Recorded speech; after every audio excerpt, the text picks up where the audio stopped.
Hello students, we are discussing chapter 2 solutions. In the last video we discussed on azeotropic mixture. Now today we will discuss on vapor pressure of the solution containing non-volatile solute or colligative properties. We know that solution having two components. One is solute and other is solvent.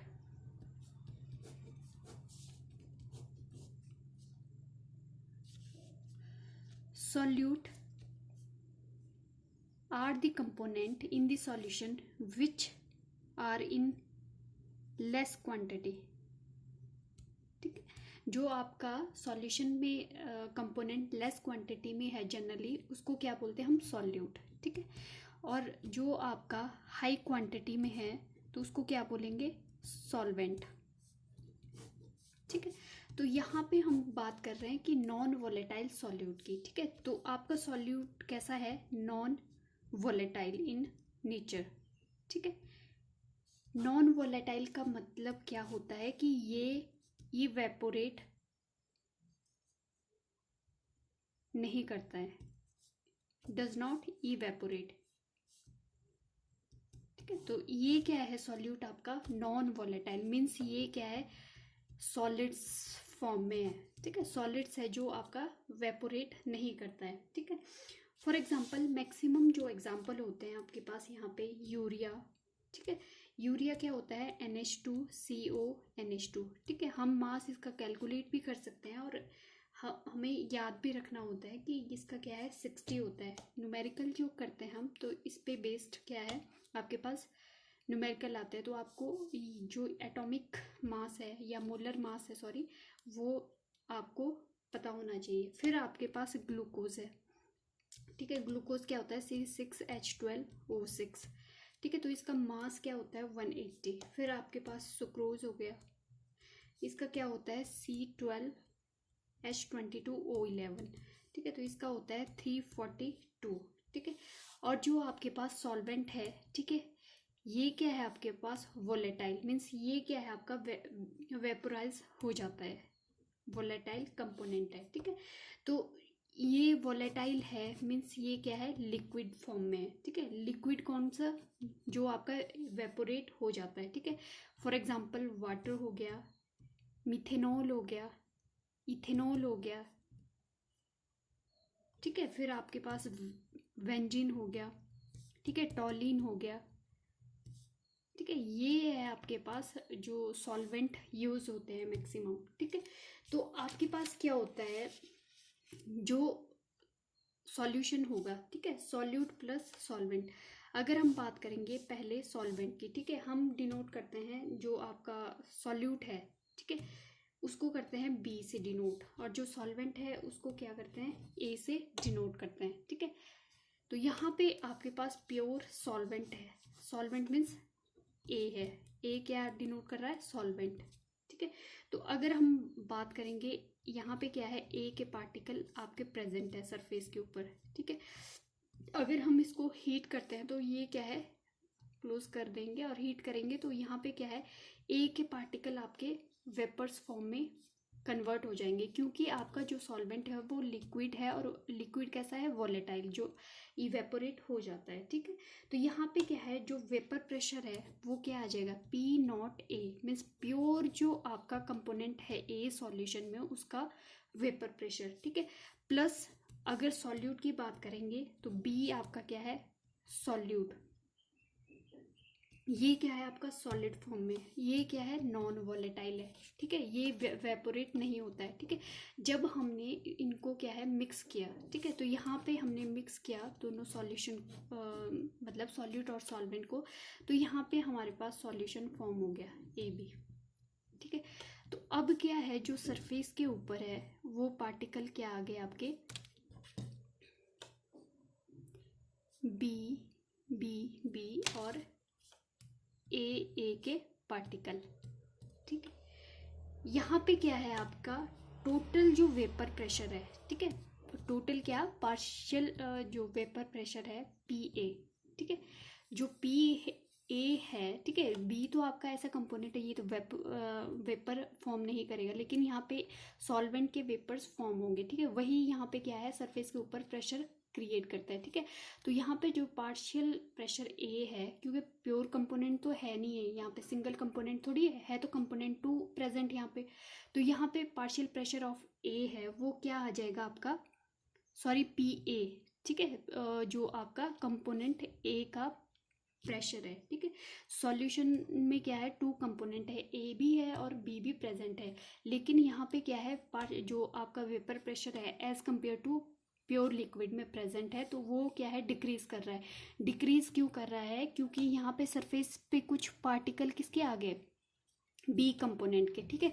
ये vaporise तो होता नहीं, non volatile है, लेकिन जो नीचे इसके ए के कंपोनेंट है, ठीक है, वो क्या है, उसको वेपोराइज नहीं होने दे रहा है, ठीक है। उसको क्या है, यहाँ पे वो सरफेस पे आके उसको इवेपोरेशन होने से रोक रहा है, ठीक है। तो यहाँ पे क्या है, जो टोटल जो आपके पास प्रेशर है ए का, वो डिक्रीज कर रहा है as compare to pure component, ठीक है।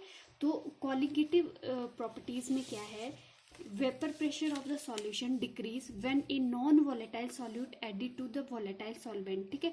जो वेपर प्रेशर है आपका सॉल्यूशन का, वो क्या है, डिक्रीज करेगा, ठीक है, जो नॉन वोलेटाइल सॉल्यूट अगर ऐड करते हैं वोलेटाइल सॉल्वेंट में, ठीक है। These are many properties that are connected with the decrease in the vapour pressure, these are called colligative properties, ठीक है। अब यहाँ से क्या है, कुछ एक प्रॉपर्टीज अराइज होती है, कनेक्टेड है इन यहाँ से, ठीक है, जो वेपर प्रेशर आपका डिक्रीज कर रहा है, ठीक है। और उन प्रॉपर्टीज को क्या बोलते हैं हम, कॉलिगेटिव प्रॉपर्टीज, ठीक है। अब बात करते हैं कॉलिगेटिव प्रॉपर्टीज, ठीक है। तो जो कॉलिगेटिव प्रॉपर्टीज होती है, colligative properties are the properties of dilute solution which depends upon the number of solute particles in the solution, ठीक है। ये आपकी डिपेंड करती है सॉल्यूट पार्टिकल पे जो आपके सॉल्यूशन में प्रेजेंट है, ठीक है। तो कॉलिगेटिव प्रॉपर्टीज कैसी प्रॉपर्टीज होती है, डाइल्यूट सॉल्यूशन की प्रॉपर्टी होती है, या we can say ideal solution की प्रॉपर्टी होती है, जो डिपेंड करती है आपके नंबर ऑफ सॉल्यूट पार्टिकल की, आपके सॉल्यूट पार्टिकल कितने प्रेजेंट है सॉल्यूशन पे, ठीक है, ये उस पर डिपेंड करती है, या molar concentration of the solutes, ठीक है। The main colligative properties are relative in lowering vapour pressure, second is elevation of boiling point temperature, third is depression in freezing point temperature and fourth is osmotic pressure, ठीक है।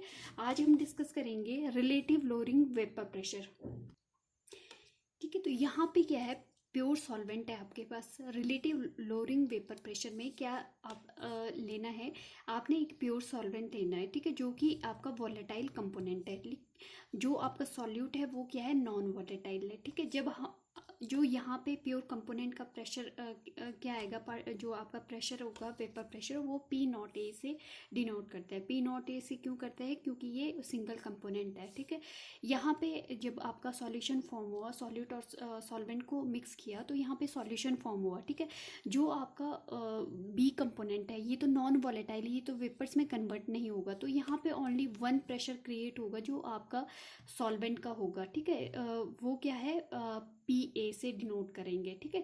तो यहाँ पे क्या हो रहा है कि as compare to pure component, यहाँ पे जो ए का प्रेशर है, वेपर प्रेशर है, वो लेस है, क्यों, क्योंकि यहाँ पे सरफेस पे क्या है, कुछ एक जो पार्टिकल है वो बी कंपोनेंट के नॉन वोलेटाइल सॉल्यूट के प्रेजेंट है, ठीक है। वो क्या है, जो इसके नीचे ए के पार्टिकल है, ए के कंपोनेंट है, वो इनको क्या है, वेपोरेट होने से रोक रहे हैं, ठीक है।